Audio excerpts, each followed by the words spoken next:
Hey, welcome back to the show. I've got Jeff Wiles joining us now, fully dressed in 10th Mountain Division regalia. Good to see you. You look sharp. Yeah. Oh, I'm feeling very 10th Mountain-ish. So, last parade, the final parade of the season. This is the Yes. fourth out of 4 for Legacy Days. Let's get into the details because it's been really, really well received, more than I think people thought. You know, it actually, we were talking about that last night with Jeff Babb.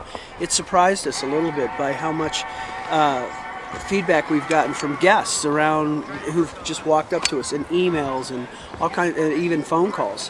We've had people flying in from around the country to come and visit and see these parades. So I've had people tell me it's given them goosebumps. Had people tell me they cried, you know, they teared up. It's an emotional thing, I think, for a lot of folks in many different ways. The learning about the Vail and the 10th Mountain and just showing this, and we're bringing kind of a modern edge to it, you know, the skiing piece, and but just the history part of it is I think the most important thing that we're doing for this whole thing. So let's let people that are just tuning in going, what are they doing? What is the history piece? Just let them know a little bit. Well, you know, Vail Mountain was founded by members of the 10th Mountain Division. Pete Seibert founded Vail, and there were 61 or 61, I think, including 62, including Vail, right? Right, yeah. 61 other ski areas around the country, founded by members of the 10th Mountain Division. The 10th Mountain Division was a unit that fought in Italy in World War II, and they fought with the Battle of what's called Riva Ridge, began on February 18th, 1945, for those folks who aren't aware. And it was a 74th anniversary just a couple of weeks ago, right? And so they took a lot of casualties. It was a very big part of the war that I don't think everybody always thinks about the battles in Germany and everything else and how important this battle in Italy was to help kind of end the war. Yeah. And so for us, Camp Hale, which is about 14 miles from here as the crow flies, is where 14,000 soldiers trained back in World War II.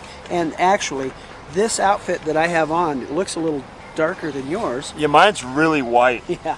This one, this is an original outfit from 1943 that they wore while they were training at Camp Hale.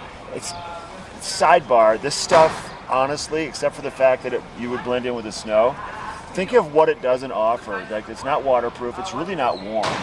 It's a layer. It's a layer. Yeah. And that's about it. Yeah. How tough these guys were. Really. And a lot of these soldiers had never skied before. Yeah. Which I think is amazing. And Sandy Treat was one of the guys that trained most of these soldiers how to ski. Yeah, he was. And Sandy Treat actually is going to be a part of our parade this coming Friday. Sandy Treat is 96 years old, and he will be leading the parade. He's going to be riding in a Jeep. So just to give you an idea, this is fireworks over in Vail Village by the bottom of Gondola 1. We have fireworks, we have a torchlight parade, we have this very cool gobo, this picture of the 10th Mountain logo on Pepe's face. And then we have a great video. It's about 9 minutes, 10 minutes, shows you the history, the connection between Vail and the 10th Mountain and Camp Hale, the whole bit. And then we march. We have 12 soldiers dressed in this gear with their skis, and they have the rifles and the M1 rifles, replicas. And then they march down Bridge Street, across the covered bridge, where they get to see you doing a little bit of narration.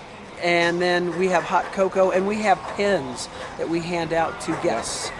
So if you come to the parade, you'll be able to get a pin. The other thing is you can get a photo with some of the guys dressed up. So it's a great thing.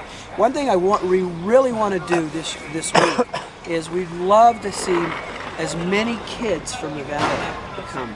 If you're in school and you get your class, round your class up and get talk to your teacher and say, hey, let's go to the 10th Mountain Parade so we can learn something about the place we live in. That's right. We're trying to reach out to the schools. We'd love to have all the kids show up and be a part of this and to be able to march down Bridge Street with these guys. It'd be awesome. So this is the cool thing also. It's about a half an hour out of your evening. It doesn't take that long. So if you are in Vail, you have dinner reservations, postpone it a little bit. If you're going to go to a movie, postpone it. Yeah, it's going to be later, 7 o'clock start because of the daylight. It gets darker later. It takes about a half an hour max to experience something once in a lifetime that will change kind of the way you think about Vail in our community, right? Absolutely. Awesome. And I'll see you there. Yes. Okay. Yeah, we look forward to seeing everyone out there. Come join us. Right. It's a pretty cool thing. It is very cool. Thanks, Jeff. Yeah. All right, Ashley has a look at your weather forecast from Keystone coming up next.